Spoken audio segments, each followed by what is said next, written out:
아멘.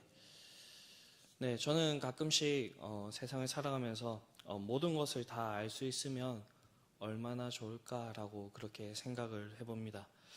그렇게 되면 공부를 할 필요도 없고요. 우리가 확실하게 모든 것을 다 알기 때문에 흔들리지 않을 수도 있고요. 의문을 가지지 않을 수도 있고요.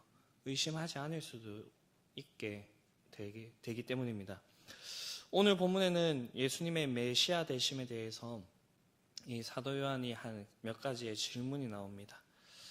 네, 방금도 말했지만 이 의문을 가지게 된 인물은 세례 요한입니다.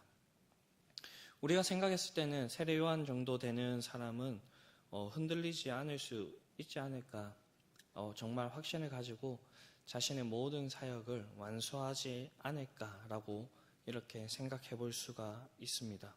왜냐하면 세례 요한은 주의 길을 예비하는 자로 이 땅에 왔고요. 그리고 예수님께 세례를 줄 때에 하나님께서, 삼위 하나님께서 역사하시는 그 모습을 두 눈으로 똑똑히 보았기 때문입니다. 그러나 세례 요한도 모든 것을 아는 것은 아니었습니다. 그렇기 때문에 예수님에 대한 소문을 듣고 예수님의 메시아 되심에 대해서 의문을 가지게 되었습니다. 우리가 언제 의문을 가지게 될까요?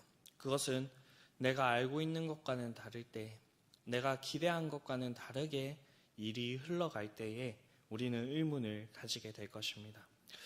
세례 요한이 생각했을 때 예수님께서 메시아라고 한다면 반드시 해야 되는 일이 있었습니다.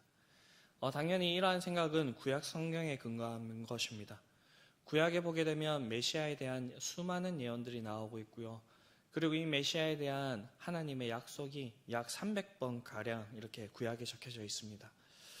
네, 당연히 메시아의 모습으로 이렇게 기대하는 것 중에 하나는 많은 부분들이 있겠지만 심판의 주로서 이 땅에 오셔서 이 땅에 있는 나라들을 심판하시고 메시아의 나라, 하나님의 나라를 세워가는 것입니다. 아시다시피 요한은 감옥에 갇혀 있었고요. 앞선 본문을 보게 되면 예수에 대한 이 소문이 온 유대와 사방에 두루 퍼졌다라고 말하고 있습니다. 요한의 제자들도 당연히 이 소식을 들었고요. 자신의 스승인 세례 요한에게 이 소식을 전하였습니다. 그런데 이 세례 요한이 들었을 때에는 제자들이 전하는 말 중에 예수님이 사람들의 불의를 한 번에 싹 제거하거나 다른 사람들에 의해서 학대를 당하거나 지배를 당하는 사람들을 해방시켰거나 그리고 세상을 빼앗아 의로 통치하실 위대한 이 메시아에 대한 그 소망이 성취가 되었거나 아니면 모든 민족과 모든 사람들을 위해 심판이 임하였다라고 하는 이 소식을 전혀 듣지 못하였습니다. 네, 심지어는 예수님께서 이제 누가복음 5장 16절을 보게 되면 사람들이 예수님의 능력을 보고 이 예수님을 왕으로 세우고자 막 메시아로 이렇게 추대하고자 할 때에 예수님께서는 그 무리를 피하여서 도망하시거나 아니면 사람들을 이렇게 제어하시는 그 모습을 보여주게 됩니다. 이런 소식에 세례 요한은 혼란스러워졌습니다.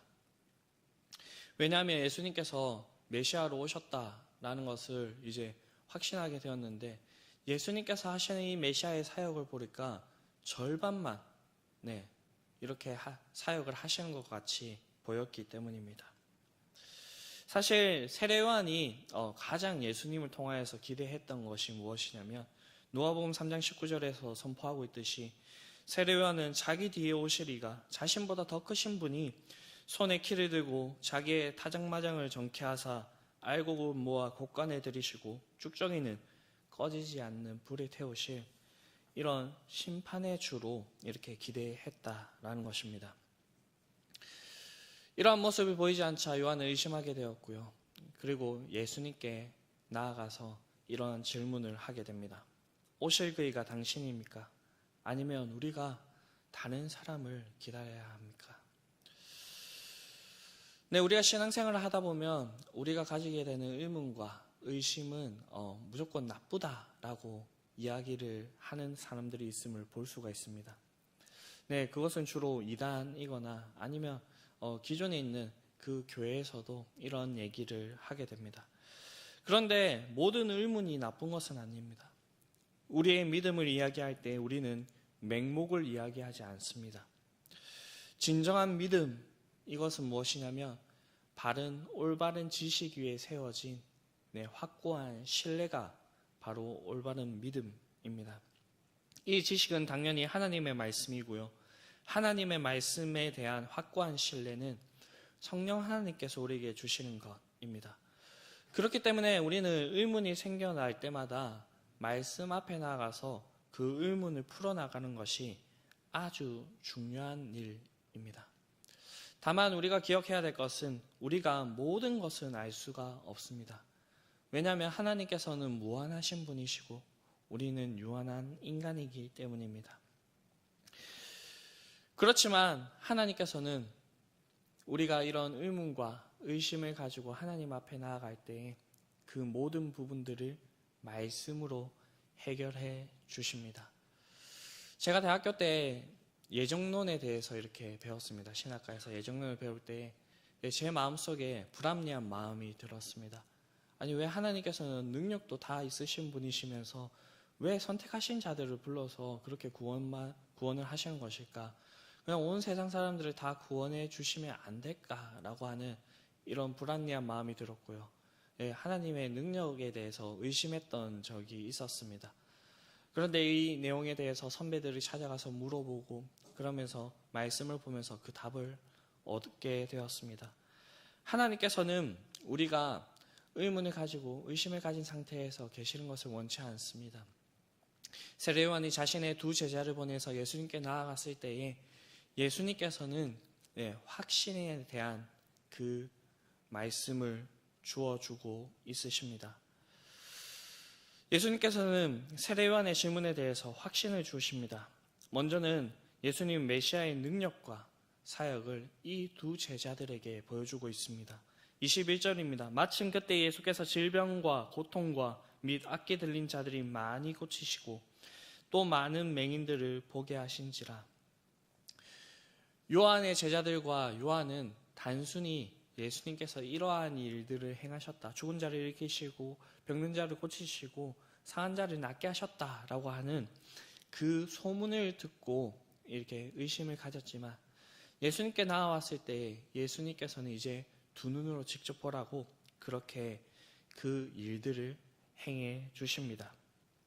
이 일로 예수님은 이 세례 요한의 제자들과 세례 요한으로 하여금 예수님의 메시아의 되심에 대해서 이제는 보게 하여 주신 것입니다. 즉 예수님께서 메시아임을 하나님의 능력으로 분명하게 보여 증명하신 것입니다. 자신이 주권자이고 자연위에 있으시며 이적적으로 병을 고치심을 보여주심으로써 자신이 이 구약 성경에서 얘기하고 있는 메시아임을 그렇게 보여주고 있는 것입니다. 다음으로는 예수님의 메시아의 예언을 성취하셨음을 그렇게 말씀해 주고 있습니다. 예수님은 이사야 61장, 26장, 29장, 35장에 나오고 있는 이 메시아에 대한 기대를 쭉 나열해 주시면서 그러한 기대가 이 예수님을 통하여서 성취되고 있음을 그렇게 선포하고 있습니다. 이렇게 하신 후에 예수님께서는 세례 요한의 두 제자에게 이제는 세례 요한에게 가서 너희들이 본 것과 들은 것을 말하라 라고 그렇게 이야기하고 있습니다. 요한이 기대했던 심판에 대해서 그 내용에 대해서는 침묵하고 계시지만 구원을 선포하시는 장면을 보여주시고 들려주심으로써 그들에게 확신을 주어주고 계십니다. 이렇게 요한의 제자들을 보내시고 예수님께서는 남아있는 무리들에게 이제 관심을 둡니다.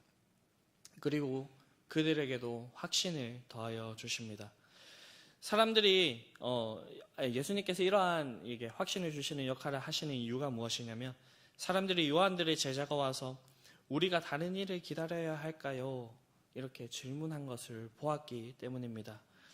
의문을 낳게 되고요. 이 의문이 계속해서 퍼지게 되면 정말로 걷잡을 수 없이 그렇게 나아가기 때문에 예수님께서는 세례 요한의 제자를 보내시고 남아있는 자들에게도 확신을 주십니다. 그 확신을 주시는 방법으로서는 이 세례 요한이 어떠한 인물인지에 대해서 확증해 주시는 것입니다. 예수님은 세례 요한이 말라기 3장 1절의 예언을 이제 들면서 그 예언을 성취한 자, 즉 요한은 선지자보다도 더 뛰어난 자이며 이 메시아의 길을 예비하는 자라고 그렇게 말씀을 하십니다. 이러한 임무에 비추어서 예수님은 이 세례 요한을 이 사람들 중에서 가장 높은 그 지위에 올려놓습니다. 그리고 예수님께서 하신 그 말씀은 이 세례 요한이라도 하나님 나라에 있는 가장 작은 자보다는 그러니까 세례 요한보다는 하나님 나라에 들어가는 가장 작은 자가 더 큰 자라고 이렇게 얘기를 합니다. 당연한 것이 세례 요한은 구약에 속한 자이고요. 예수님이 오신 뒤에 예수님을 통해서 하나님 나라가 도래할 것이고 그 하나님 나라에 예수님을 믿음으로써 들어가게 되는 그 사람들은 세례 요한보다 더 크다라고 그렇게 얘기를 하신 것입니다. 이 말 속에 숨어 있는 것은 예수님께서 하나님 나라를 도래하게 하시는 분이시고요. 그리고 그 나라를 준비한 세례 요한보다 크신 분이시라는 것을 이렇게 얘기하고 계시는 것입니다. 이러한 말씀 뒤에 예수님께서는 이 세대를 평가하시는데 비유를 들어서 평가를 하십니다. 이 세대는 마치 친구들과 더불어 놀려고 하지 않는 어린아이와 같다라고 그렇게 비유를 하십니다. 왜냐하면 이 비유에서도 나오고 있듯이 우리가 기쁜 일을 하자라고 했을 때에 거기에도 응하지 않고 우리가 슬픈 일을 하자라고 했을 때에도 거기에 응하지 않는 그러한 모습을 들어서 지금 이 세대를 평가하고 있는 것입니다. 이 세대 사람들은 세례 요한에 대해서 호감을 갖지 않았을 뿐더러 그 뒤에 오신 분인 예수님께도 신랄한 비판을 했습니다. 그러나 예수님께서 얘기하시는 것은 이러한 거부에도 불구하고 지혜는 자기의 모든 자녀로 인하여 옳다함을 얻게 된다라고 그렇게 얘기를 하고 있습니다. 여기서 모든 자녀들이라고 하는 것은 예수님의 그 사역에 대해서 긍정적인 반응을 보이는 사람들입니다. 우리가 일반적으로 생각을 했을 때에 이런 긍정적인 반응을 보여야 될 사람들은 바로 바리새인들과 율법 교사들입니다. 왜냐하면 이들은 하나님의 말씀을 맡은 자이며 누구보다도 말씀을 잘 알고 있는 자들이었기 때문입니다. 그러나 이 바리새인들과 율법 교사들은 세례 요한의 세례를 거부하였을 뿐더러 이 예수님께서 하시는 그 사역을 보고 항상 예수님을 대적하고 신랄한 비판을 했던 사람입니다. 아이러니하게도 세례 요한과 예수님의 말씀에 긍정적인 반응을 보였던 것은 바로 세리와 죄인들이었습니다. 예수님께서는 이러한 모습을 보시면서 이들을 비판하고 계시고 이들 가운데 하나님께서 행하실 그 많은 구원이 있지만 결국에는 이들이 받아들이지 않는다면 그것이 아무런 소용이 없다라고 그렇게 얘기하고 있는 것입니다. 어찌되었든 예수님을 통해서 소외된 자들을 향한 하나님의 구원 계획이 많은 사람들에게 호감을 얻지 못하고 심지어 반대에 부딪힐지라도 하나님께서는 이 구원 사역을 온전히 실패 없이 이루어 나가신다라는 것을 우리에게 알려주고 있는 것입니다. 말씀을 정리하겠습니다. 하나님의 복음 사역에는 두 가지의 반응이 있습니다. 긍정적인 반응과 부정적인 반응이 있습니다. 여기 앉아 계신 저와 여러분들은 긍정적인 반응을 보인 자들임으로 그렇게 믿습니다. 그러나 우리가 이렇게 긍정적인 반응을 보였다고 해서 우리가 이 세상을 살아가는 그 세월 동안에 항상 긍정적인 반응을 보일 수 있는 것은 아닙니다. 왜냐하면 우리는 너무나도 연약한 존재이기 때문에 우리 마음속에서 생각했던 것과는 다를 때에 우리가 하나님의 말씀을 듣고 배웠지만 그것에서 오게 되는 잘못된 편견 때문에 우리가 의문을 가지고 의심을 가질 수 있다라는 것입니다. 이러한 것이 없이 우리가 온전히 하나님 앞에서 붙들림 바 되어서 흔들리지 않고 살아가며 얼마나 좋을까 생각을 해보지만 그렇지 못한 것이 현실입니다. 그때 우리가 해야 될 것은 이 세례 요한이 예수님께 나아갔던 것처럼, 자신의 제자들을 보내어서 예수님께 질문하였던 것처럼 우리가 말씀 앞으로 나아가서 하나님께 질문하면서 나아가는 것입니다. 또는 오늘날 이 교회를 세우시고 말씀의 사역자들을 이렇게 세우셨는데 그 말씀의 사역자들을 통하여서 하나님의 말씀이 어떠한 의미를 가지고 있는지 그렇게 우리의 생각과 그리고 그 말씀에 대한 편견들을 교정하면서 나아가야 된다라는 것입니다. 그렇게 할 때에 하나님께서는 우리에게 확신을 주시며 우리가 실족하지 않는 그러한 복을 우리에게 더해 주실 줄로 믿습니다. 그렇게 함으로써 우리의 매일의 삶에서 하나님에 대한 긍정적인 반응으로 나아가며 하나님의 구원 계획을 우리가 온전히 이루어 나가는 하나님의 귀한 도구로 그렇게 사용받기를 간절히 원합니다. 더욱더 악해져가는 이 세상 가운데서 우리가 남은 자들로 하나님의 그 말씀을 옳다 이렇게 우리가 선포하는 그런 하나님의 모든 자녀로 그렇게 살아가실 수 있는 저와 여러분들이 되실 수 있게 되기를 간절히 바랍니다. 주기도문 하시겠습니다.